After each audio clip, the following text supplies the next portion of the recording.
హరీష్ రావు ఆరోపణలకు మంత్రి కోమటిరెడ్డి వెంకటరెడ్డి కౌంటర్ ఇచ్చారు. విద్యా వైద్యానికి కాంగ్రెస్ ప్రభుత్వం ప్రథమ ప్రాధాన్యతను ఇస్తోంది అన్నారు. బీఆర్ఎస్ లా తమది మాటల ప్రభుత్వం కాదని చేతల ప్రభుత్వం అని అన్నారు.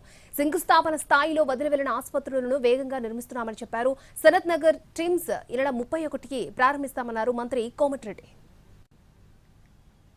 డేట్లు కూడా చెప్తున్నాం mister former health minister Harish Rao గారు, మీ మాటలు చెప్తున్నాం కాదు, మీరు పునాదులు వేసిండ్రు, శంకుస్థాపనలు వేసిండ్రు, 40,000 కోట్ల కాంట్రాక్టర్లు బకాయిలు పెట్టిపోయినరు, 8,000 కోట్ల రిటైర్డ్ ఎంప్లాయీస్ కు బకాయిలు పెట్టిపోయినరు. ఆ బకాయిలు తీరుతున్నాం, కొత్తవి కడుతున్నాం.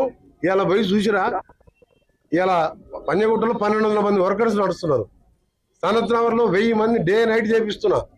ఆ కాంట్రాక్టర్లతో మా ఆర్ఎన్ ఇంజనీర్లతో ప్రతిరోజు మాట్లాడతా. అల్వాల్లో 1000 మంది నడుస్తున్నారు.